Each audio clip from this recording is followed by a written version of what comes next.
Good day, everyone, from whatever part of the world you are. We are here on a full moon in Capricorn, which is very exciting.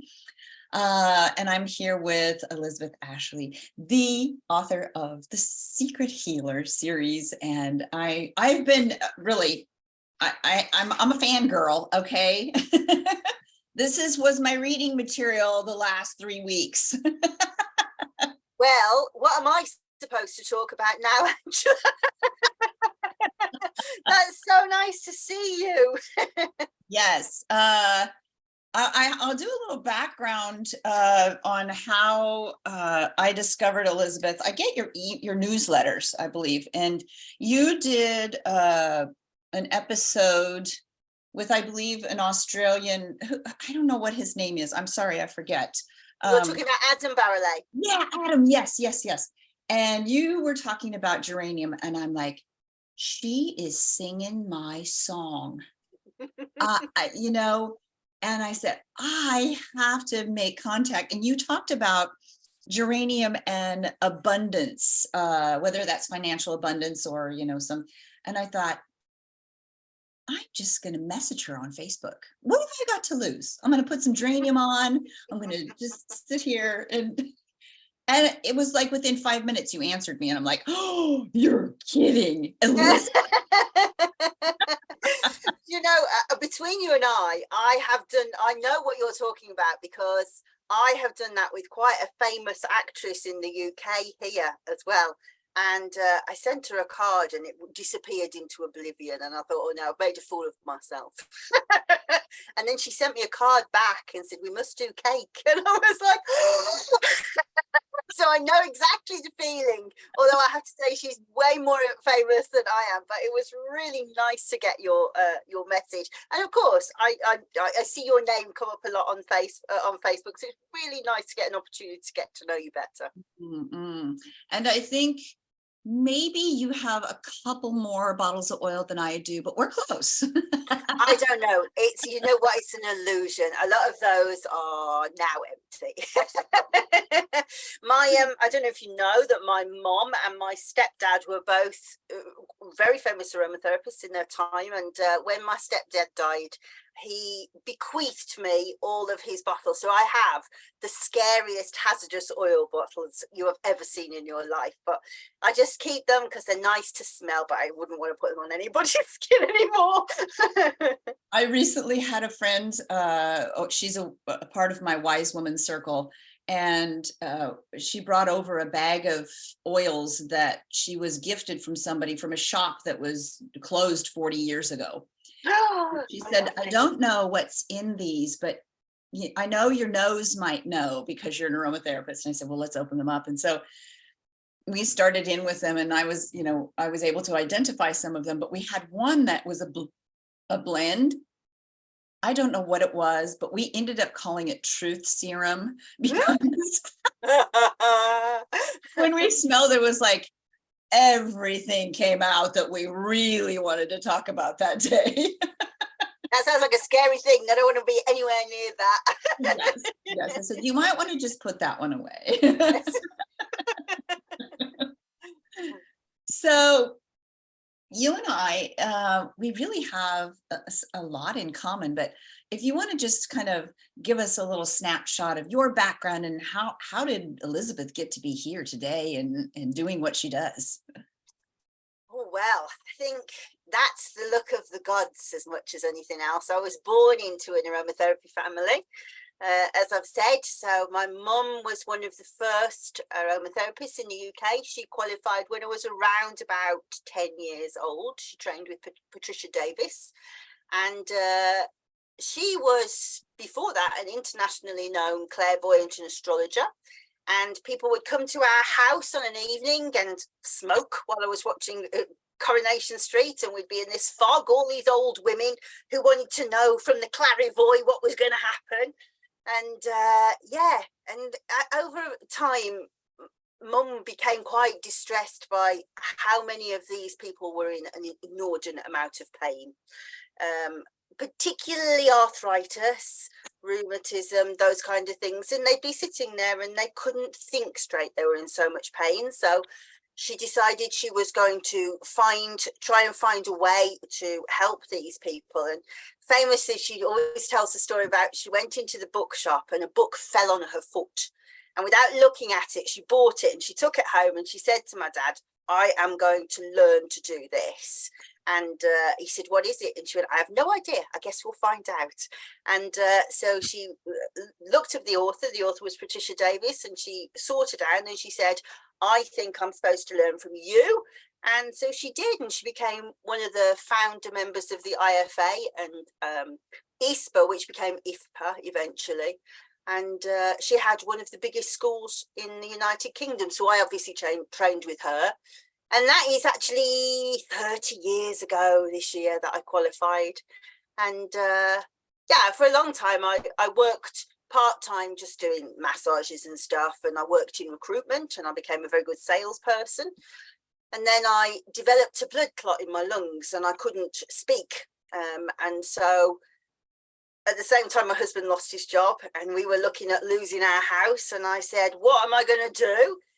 And I just thought, I'm just going to look on this freelance website, and somebody was looking for somebody to write a book about cheesecakes. Now, between you and I'm a good cook, but I'd never cooked a cheesecake in my life, but I blagged it. And I wrote this book for $50, and it went to Amazon category #1 bestseller.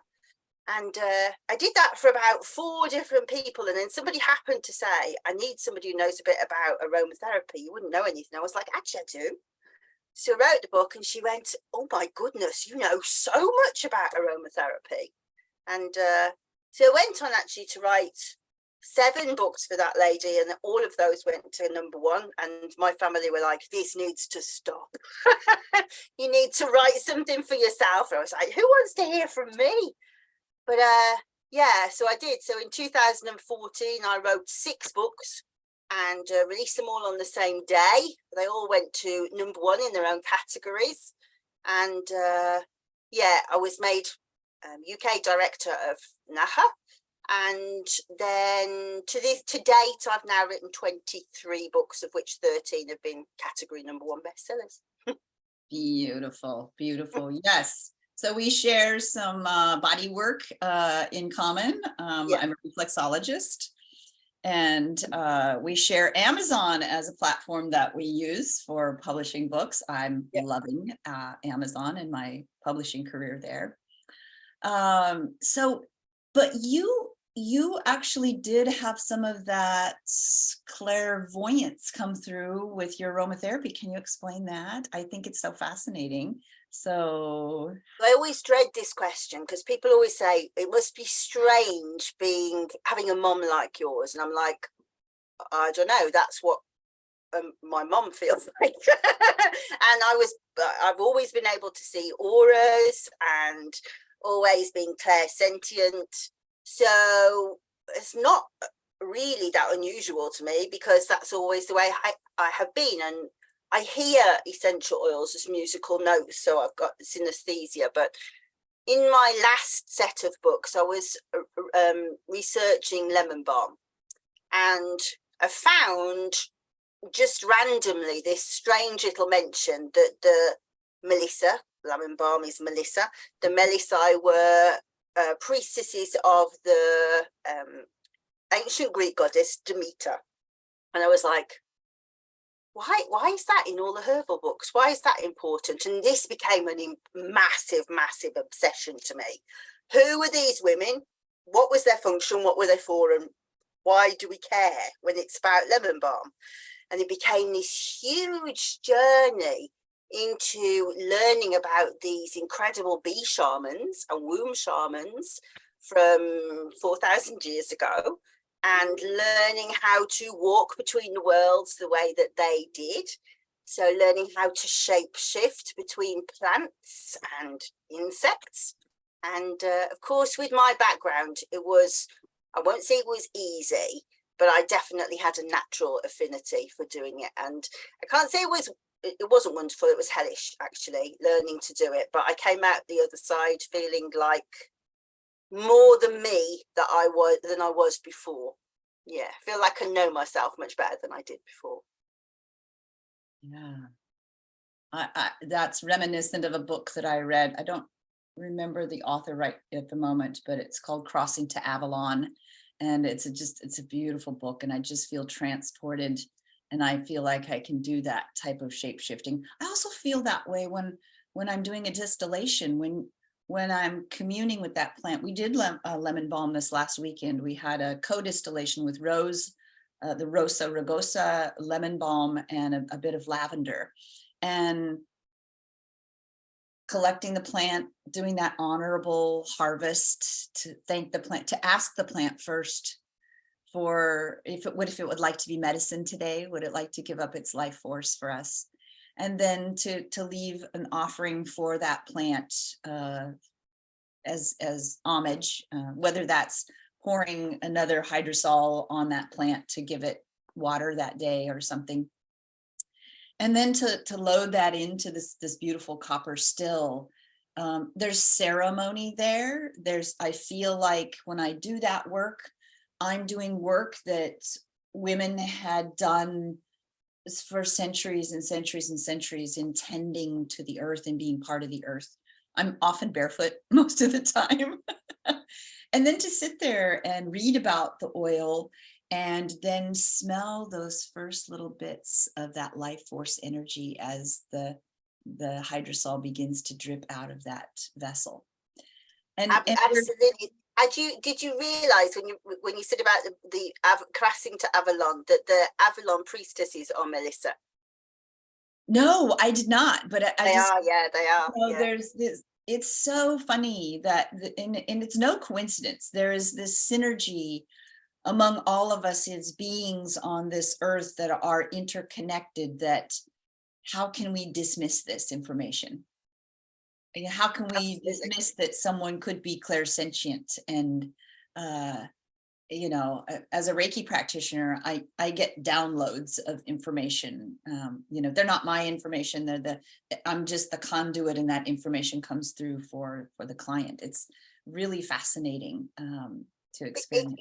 And I think that it's very easy to get overly involved in the idea that you have to be, I'm not psychic because I don't see, or I don't hear messages. And so one of the most interesting thing really about the Melissa work was learning how they felt things come through their body. And so that's been fascinating in terms of like working towards a body of work with essential oils where we experience how that moves through our body, to be able to embody that oil and to turn up in the world like that plant does. And as you say, like when you do some kind of distillation, you become part of that journey of that plant, don't you? You were the ending of that plant. And how does that plant feel about that? Were they happy in that ending? And certainly the work that I do with plants feels very much like, some of them feel very much like that they want to be of service to humans at this point. But sometimes you'll definitely get the thing of, no, you excuse me, I'm not ready to be distilled. I haven't made my medicine yet. So having that conversation is so important. And I agree about putting hydrosols onto the plant. That's exactly what I do as well. Yeah.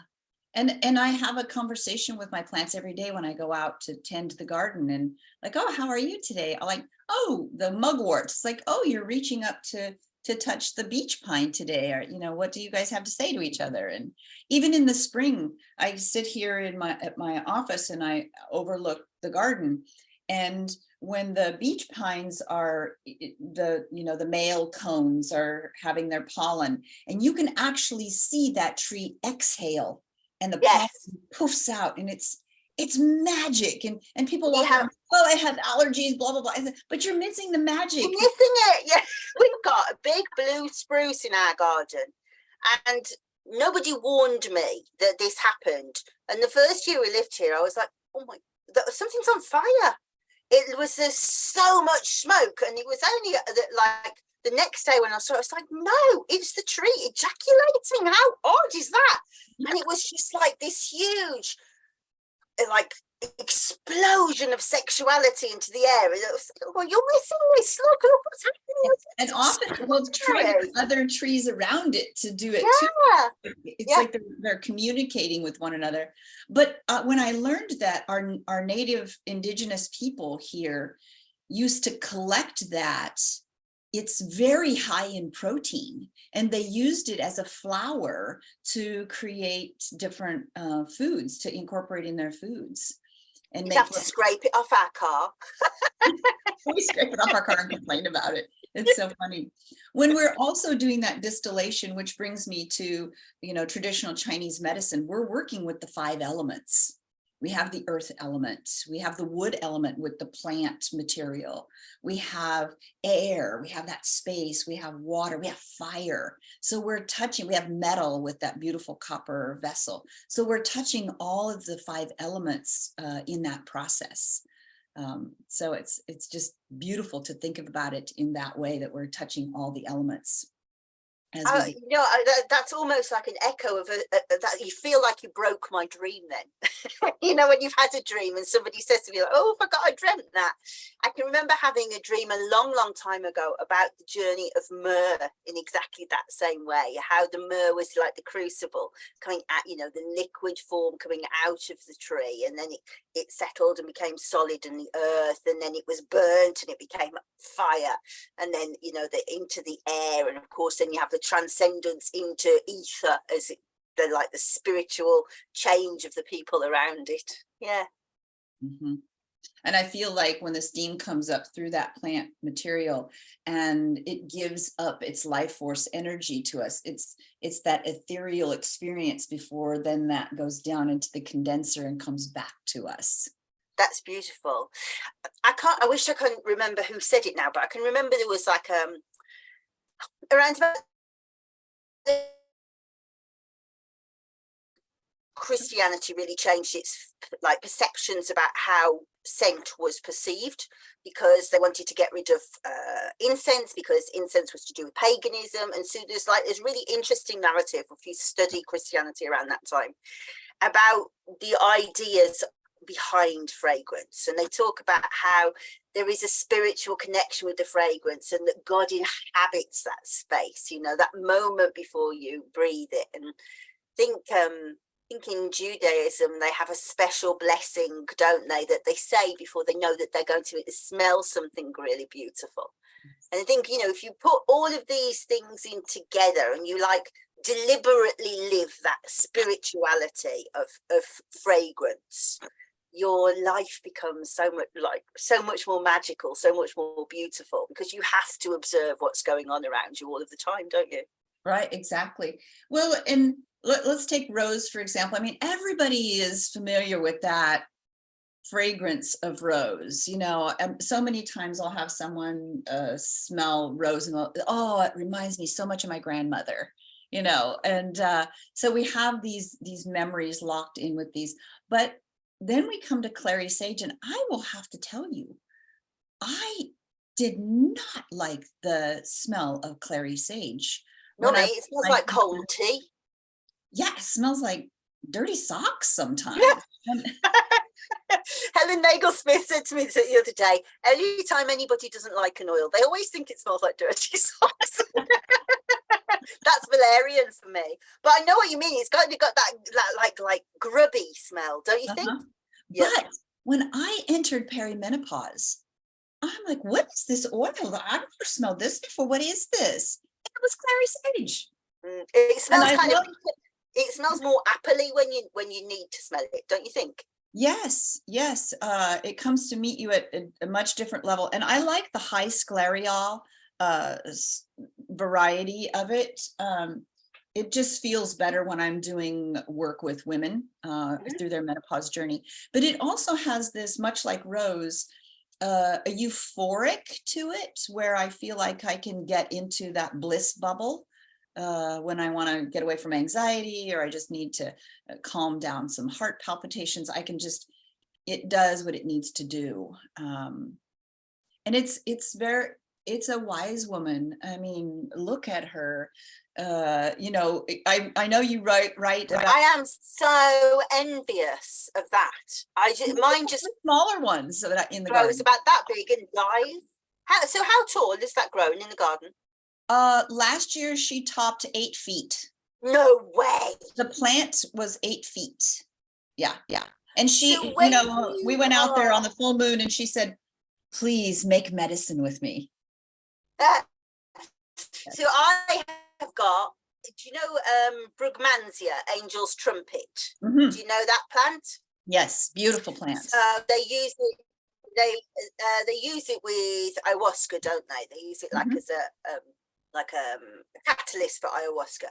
So me with my particular penchant for naughty plants, I was like, what I need is one of every color. You can feel them go. Oh, it's really exciting when the moon comes, you know. Um, and they're all next to each other, but one of them is quite stunted. And I'm just going to say that the internet has gone a bit unstable, so hopefully we don't cut out. But the one is really stunted, and the one is really huge, and you can feel the one that is really huge. When you go outside, it's like, check me out, you know. She really knows. She really likes that you notice her every time you go out. Yeah.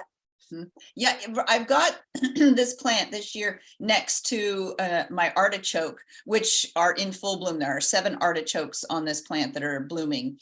And it's like they're competing for show. It's like, Right, no. so I am going to copy that then, because artichokes grow massive in our garden. So if I put it next to you, if it likes being that, I'm going to try it Oh, next. it's That's just, great. it's showing, it's saying, oh, look at me. No, let's dance. No, I'm taller, I'm prettier. I love It's it. so fun. It's so fun. But then my practice takes it to another layer. So we talked about being in this September of a woman's life. I like to really call it the second spring because I feel so rejuvenated. You do Knowing realize I'm only in July, don't you? you're only in July. Yeah. Yeah. I'm not claiming September yet. But you're But quite there's right. this, your body's getting ready to give you this vessel in the pelvic area. And I love to, you know, compare it to the vessel of the distiller. You know, you have this beautiful copper vessel that's going to hold that water, and it's going to put the fire element to it. You know, we get to have that second burst of creativity to create, to whether it's writing, whether it's expanding, you know, in service to your community, whatever that is. One of my projects was this beautiful card deck that I created with all these AccuAroma points and oil Ah, look at combinations. those. How useful. So it's just, I've loved it. This is clary sage, and I Right, talk about it, putting it on the Sea of Chi, which is right. CV6 below the belly button, Yep. and really being able to nourish. So holding that oil on that point and communing, having this embodied experience puts us in that space to be connected to ourselves again, much like your mother was describing these people that come to her in such pain and despair. And what if we could find that portal, that magic vortex, that the energetic frequency of this oil could travel and commune with this person? It's beautiful. Exactly. And I love that. And when we're doing Melissa work, when we're doing the priestess work, we drop our attention down into that womb space. And we can use it in so many different ways to mirror out, to become like antenna, to be able to perceive more. And without that, like, I'm not saying it's wasteful, because of course, how can fertility be wasteful? But you know, when you're going through periods and stuff like that, you know, it's so otherwise engaged in other stuff. And once I'd gone through that, and once I'd finished with those endless periods, it was like this whole new energy came into that space of like, so what other kind of fertility can I bring into the world? You know, what is my new creativity that I bring? I love this idea of the alchemical vessel. Yes, and birthing this card deck was just something, but we don't do that alone. I mean, I had the aromatherapy So enthusiast. Angela, I can hardly hear you. With sticking. Oh, we had the aromatherapy enthusiast Facebook group. That was another vessel for creating this deck and this whole interconnectedness with others who do this work and who love the oils. I think we're starting to see this resurgence. I mean, I think it started several years ago, but people, maybe even during COVID, they were doing more home cooking. They were taking more walks out in nature. They were starting to reconnect. And I'm just hoping that we don't lose that now that we're back. Oh, now I can go fly where here, and I can go take a vacation here, and or just get busy in other things now. There was that. Yeah, just this like this slowing down, I think, was very healthy, wasn't it? It was very healthy. We got back to more of our natural rhythms, the rhythm of the earth. And I think that was so helpful. So people could take that time to decide, what do I really want my life to be like now? And I know I use the oils even more during the last few years, just staying balanced, keeping my center point, keeping that pelvic bowl as my anchor to create more. Yeah, yeah. And but also this idea, I thought it was really interesting how the world encountered this disease that nobody knew how to cure. And suddenly we had a level playing field with everybody else, you know, and suddenly people were like, well, what, you must have something, you must have some idea. And we had the same amount of ideas as scientists. And I think that people suddenly were like, well, I'll try something natural. And this was quite an initiation to some people, wasn't it? Yeah. And I think we could look back at history and say, okay, when they had the plague in Europe, where were the areas in Europe that people experienced less of the symptoms? And of course, you know, that was where the lavender fields were, because that lavender was coming in. They were smelling that on a daily basis. They were building up their immunity, and really interesting facts about it. Yeah, and actually there was similar kind of trials done in COVID. So exactly that, but not lavender. What they said was the people in it, because Italy had a terrible time, and they said that the people in Italy that had the best experience were those that lived by the citrus farms, orchards.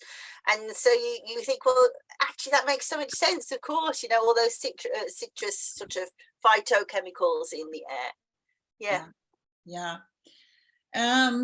So we are speaking the language of plants. Always. So let's talk about clary sage and rose a little bit, this Rosa rugosa. And I do have to tell you where I collect. I have some of the Rosa rugosa in my yard. That I've brought in from the dunes. We you know, we're all on sand here, but I'm on a little bit higher sand than the ocean, maybe by 60 feet. But out we have an estuary. So my property sits on the little creek. We call it Nicoxie Creek. And so I can tell if the tide is coming out or coming in, because if the creek's high or low. And it goes out to the estuary. We call it our backyard for this little town. And there's a couple of little creeks that end up there. So lots of sand dollars and fun things to look for, little crabs.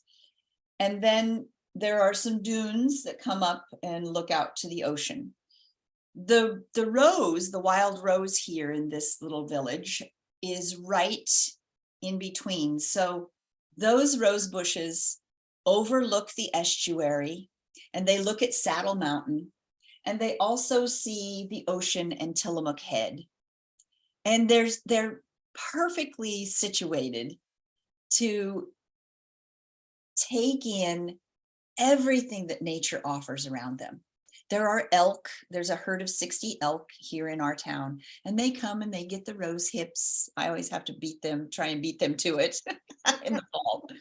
And they come and nibble, and it's just this little patch of rose is just perfect. It knows its place. It has its royal seat. I was going to say, it will always find its throne, a rose will. It is a goddess. And sometimes I'm standing there and I'm communing with the roses, and I'm like, does anybody else in this town appreciate where you are and what you do and how you do it? But So they probably only show that to you. and it may be, I don't know. It's I have a like a big feeling, like a theory about this, because when I was writing the Melissa book, what I noticed was how bees shifted into my consciousness, and bees were not in my consciousness before. And the only time that it had happened to me before, similarly, was when I was pregnant. When I was pregnant, suddenly everyone around me was pregnant, and everybody wanted to come and tell me about their pregnancy. I heard about so many swollen ankles, and and it's like you shift into that space, and then things engage with you. And then when I started studying bees, then suddenly swarms were turning up in my garden, and and it was like the bees were like, oh well, she's a friendly soul, and I think maybe once you start engaging with a particular plant, the plant speaks to you more than it would normally. So I think if somebody's just using essential oils but not consciously going, who is this that I'm actually engaging with, probably don't have that almost shamanic connection, if you like. And I think that's part of my purpose with educating with essential oils, is that I don't want people to just know it like this. Mm-hmm. That's good, but it's kind of boring. I want it to know it like this. Yep. I want you to see how that little head that looks like hops is bowing her head, and then she decides to come up, and it is, you can stand in the garden, you can watch it. It's beautiful. And she says she wants to be recognized and she wants to be honored. And what better way to honor her by creating this hydrosol and sharing it. So I want people to know the plant. Every aromatherapy class that I teach, I bring live plant material, because you can't know a plant until you've touched it, smelled it, tasted it, everything. I agree with that, but nowadays I take it a step further, because bearing in mind that what we're interacting with is speak to their surroundings, to the insects, then I also like to really spend time watching what insects are interacting with it. Who does she want around her? Who doesn't she want around her? If you're looking at things like the phenols that come up, the phenols are to say to the caterpillars, get lost, so there's always going to be this spiky side to every oil. Obviously there is with rose, but every oil's got that spiky side, that defense mechanism. And I think the way to access that is to really look at who is she engaging with on a day-to-day basis. Which pollinators does she have? A butterfly? Is there a particular, is there a bee, and is there a specific bee? Because most plants have got a specific bee. Have they got, are there aphids? Are there solitary wasps? Fennel, if anybody was interested in doing this, fennel is the most interesting one to watch, because fennel's got its own wasps, and they're friendly wasps that come, and you think, well, I didn't even know there was such a thing as a friendly wasp. There's a fennel wasp. And just watching, who is she talking to? It's really fascinating. Yeah, last year particularly. Well, yesterday the clary sage had a couple of hummingbirds that flitted in and out throughout the day. So she was talking to hummingbirds. But my lavender has bumblebees, but then the oregano has the honeybees that come. Yeah, Totally different. Yeah. yes, exactly. And Yeah. so we don't have hummingbirds here. I've never seen a hummingbird, but I know that they're after the nectar. And so if you like read Paracelsus, he says that, and actually he uses the lemon balm as his example here, that plants that are rich in nectar, like Melissa, like clary sage, they are benevolent plants. They are heart opening plants, and that the nectar is like this generosity to the rest of the kingdom around them.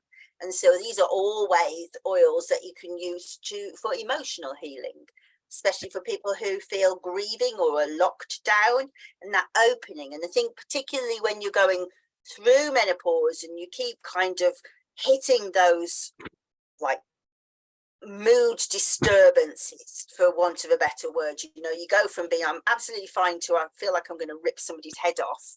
You go like that all the time, don't you? So these heart opening plants, these ones that the hummingbirds want, the bees want, the bats want, they're the ones that are the healers, because they're the ones that give us the nectar to open our hearts back up again. Absolutely. Yeah. And there's this connection between the head, the heart, and I believe the small intestine. And a lot of times when women go through their menopause journey, their intestinal gut flora is upset. The estrogen is not there to support that. One of the things that I love to do as an oil and point, and I'll show it here, it's small intestine 19, which is called the listening palace. So just here on either arm, It's on either both thing.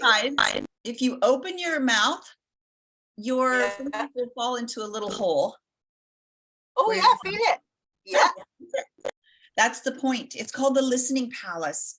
And what it does through this small intestine with rose, it harmonizes our gut feeling with our heart, because we get anxiety too in menopause, and that has that grip, like, I can't move, I can't do anything. If rose can soften that small intestine point with this rose medicine, it can get us more heart-centered and really listen to what's important to us right now in our lives. I love that. That's so clever. And That's it, really clever. yeah, try it. It just puts you back into, what do I need to listen to right now? There's a lot of static out here and it's really making me angry and upset and anxious. Where can I put my listening to through my heart? Yeah. I should be trying that. Thank you very much. So I'm interested to know from you, which rose do you prefer at this time in life? So are we talking rose essential, rose absolute? What do you think? I work a lot with the rose absolute. I do have a pure rose, but there's a different kind of a depth to the absolute. And I agree. yeah, I love absolute. mhm, I think it's a lot sexier, don't you? it It's like is. it's almost like you can feel this velvety of the petals. Yes, absolutely. It does this sort of undulating, I like to think of it like that infinity loop. That's Mhm. the kind of balancing I get out of it. Whereas just a pure rose, I get more of a wave-like feeling from it. Oh, that's so interesting. So yeah, it's sexier. It is. Yeah, definitely sexier, and I think nicer on your skin. I definitely see better effects on the skin than with rose essential oil. Although I do love Yeah, rose and geranium together in skincare. Geranium is just wonderful for skincare as well. Um, lovely. Yeah, yeah.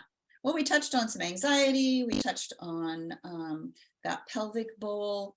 Um, how you talked a little bit about the yin and yang medicine of clary sage, I believe in the I think it was the essential oils reference book that it came in, but I find that real interesting, that clary sage can have this yin effect, it can have the yang effect, and that feels so balancing to me. She just kind of knows what to do and when to do it. Yeah, and although I do think, and this is my opinion only, and so please take it as you want. I find it's always tremendous for people that are postmenopausal, always, so good for memory, so good for mood swings, good for the hot flushes, night sweats, stress generally. But I don't always find it great for perimenopausal. I find that some women's symptoms can get worse using it. And maybe it's because how the scleral mimics estrogen, and maybe the body goes, but I don't want the estrogen. Because that when I was menopausal, that was definitely, I don't want that. I don't know, don't give it me. So yeah, so when I was perimenopausal, I really struggled to use it at all. Postmenopausal, fantastic. So I do think it's kind of, well, I always say to like my students, read the book, then throw away the book. How does it make you feel? Just because I say it's a good thing, that's not necessarily mean that it's going to be for you. But the oil that I found was most helpful to me is quite a rare one, really, and that was chasteberry oil, Vitex agnus castus. Cost me an arm and a leg, but using that, actually using pollen as well, I stopped my hot flushes within a week, straight for level. So yeah, I as you quite rightly, and then maybe that's the yin yang thing again. I felt like I didn't want to be that yin. I was already feeling like the world was coming down on me. I wanted something that made me feel a bit stronger. But certainly when postmenopausally, it's beautiful. And in perimenopause, I mean, it's different for everyone. I mean, some cultures, women don't even experience, like, what is it? The Mayan women, a lot of South American women, they just stop No. their period. That's it. Yeah, Like, yeah. And I mean, that is something I've studied a lot over the years, how different cultures women experience the menopause differently. So maybe, for example, as you quite rightly say, the Mayan women in some areas in rural Greece, none, they just stop bleeding. But then they have been having babies all of their lives, so maybe they're just like, oh, I have no bad feelings about this, but also Japanese women don't. Now maybe in theirs it's phytoestrogens, they're eating so much soy, for example. But and so I don't think there's one answer, but the more that you study it, the more you look at like how women are perceived in their culture. The idea of menopause is a fascinating subject, full stop, but as you quite rightly say, women in Britain, in the West, we have a really bad time of it, and really it's not biologically engineered to be that way. right, exactly. Kathy Skipper talks about that a lot with her Alchemy of Menopause. She does. Had some beautiful conversations with that group. But yeah, how the culture perceives you also will affect how you go through the menopause. And there's that perception piece of it. I think about hot flashes and that anger that comes up, and having to reclaim the parts and pieces of you that you've lost over the years. And that's a process, that's work, that's personal work. And I agree, and actually that was part of why I dyed my hair pink, because I'd had people who don't know me, so I've got naturally kind of brownish red hair, and I dyed it very red and like auburn red, and nobody messed with me. And then I started to go grey, and I thought, right, so time to get rid of that, I'll go blonde. And people treated me as if I was stupid. And I was like, this is unbelievable. I cannot believe that it is the color of my hair. So I went pink and suddenly nobody messes again. But Right. I did, I felt like I'm invisible here and they're talking down to me, and it was the color of my hair. Madness. Yeah. I know even if I straighten my hair, people perceive me differently than when my hair's curly. It's the Yeah. weird I know, Yeah. it's so weird. It's so stupid. Yeah. Yeah. I was going to talk about hot flashes, and when we go through perimenopause, many women can be estrogen dominant. Yeah. So if they're doing an oil that could be mimicking estrogenic qualities, then they're not going to like that clary sage at all. Correct. That's probably a really good explanation. Yeah. And there's that piece where, the ovaries, it's like a relay race, and they're like, oh, you're going to live another 30 years? Well, what the heck? Because I'm done. So, there's passing the baton off to the liver and the adrenals. So if your liver is still processing the bottles of wine you're drinking all the time, and those other things, and your adrenal, you're completely stressed out all the time from lifestyle, then it's harder for the body to do that. So it does this, it just can't, the car can't keep going down the road. So it sputters, and that brings up heat and anger until it gets all sorted out. So I really think that the points and the oils are part of the answer. Of course, good nutrition and lifestyle upgrades, and realizing you can't do things that you did when you were in your 20s and 30s at that pace, is part of the process. And when you look at it scientifically and you look at the research, there's not actually that huge amounts of research into specific oils for menopause. There's not. But what there is overwhelming amounts of evidence into the efficacy of having a massage when you're having when you're having menopausal symptoms. And maybe that's like a physiological thing, but I think also it's a whole mind shift for many women that this isn't for you. I'm doing this for me. And even for a lot of women, and actually for me, that's an alien thing to do, to think, well, I'm sorry, the kids can't come first. I really don't feel very well. I'm going to lie down for 1 whole hour and nobody's going to interrupt me. And it took me a really long time to not feel guilty about that hour. I mean, when you think about it, it's ridiculous. 1 hour, in a month, it wasn't even in a week. And so that psychology of letting go, but also I've got 1 young one at home still, but the 2 older ones went. So also my babies don't need me anymore. That's quite hard, isn't it? So that change in like your central reference point of this is me now, that's quite hard for people. Mm-hmm.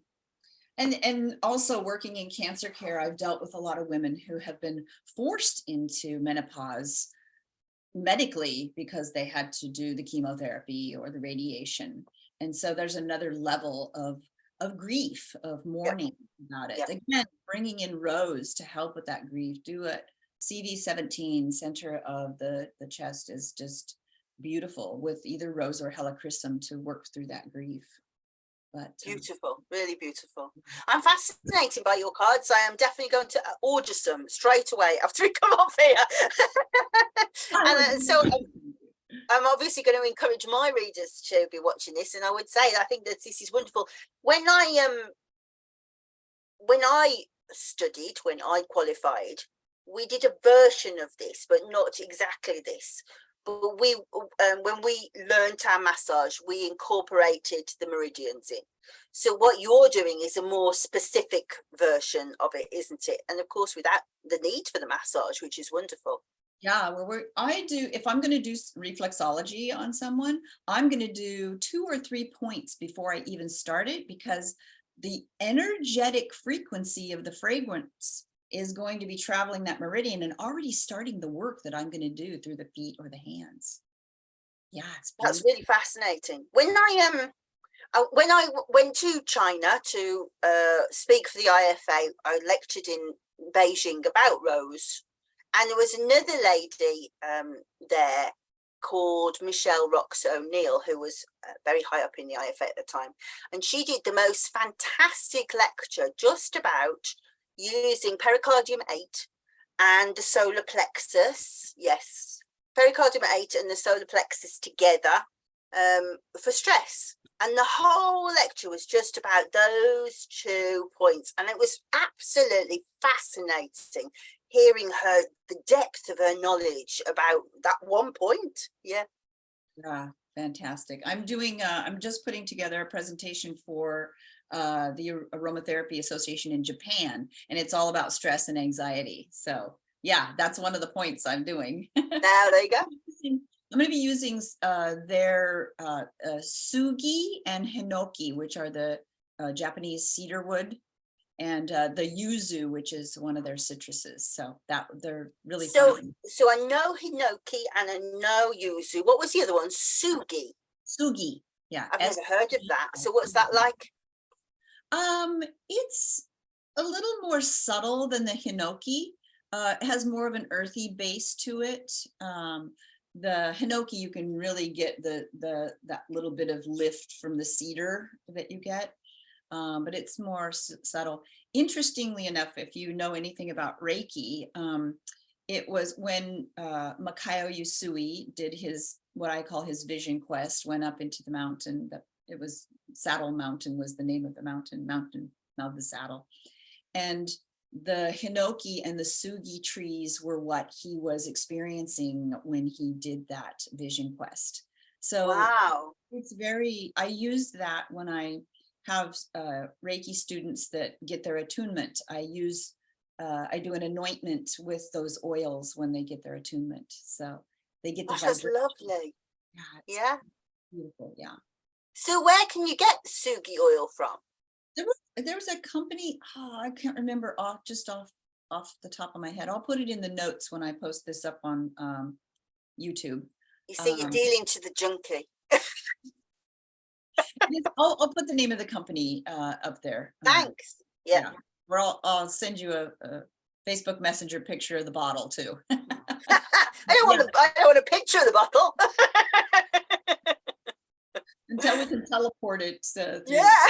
Yes. Smelly vision. I want smelly vision. Oh, I've been, scratch and sniff on our screen, right? Yeah. That's it. Sell it to Elon Musk. That's what we want next. That's what we want. We don't want journeys to the moon. We want smelly vision and scratch and sniff. Well, from one forest fairy to another, Elizabeth, I am so delighted to have had the opportunity to visit with you today. And thank you so much for having me. It's been an absolute delight. Before I go, I want to share a name with you and with your viewers. So there is a lady on my Facebook group. I have a Facebook group about learning from the spirits of the plant called Wart Cunning, Moonbathing and Crohn's. I'd love to see you all there, but there is a lady in the group called Emma Nixon. And if you enjoy this kind of thing, what she does is she takes pictures of flowers and looks for the goddess in the flowers. And she just writes the most enchanting things. And Angela, I just know that you're going to love her. So look out for Emma Nixon. Well, send me, you can message me the name of that Facebook group, because I think I've popped in before, and her name, and I'll put that also in the show notes. Yeah, so what I'll do is I'll give you my my Linktree details, and then people can just have a mooch round of what they want then. Yeah. Perfect. Thank you so much for today. I'm excited. Thank you. And all the best to you. I don't know if you're going to the NAHA conference in October, but I'll be there. I won't make it this year, no, sadly, but very best of luck and enjoy it. Okay, well, I hope you can get the deck and share that. All right. I'm definitely going to get the deck. All right. Bye-bye. Bye-bye.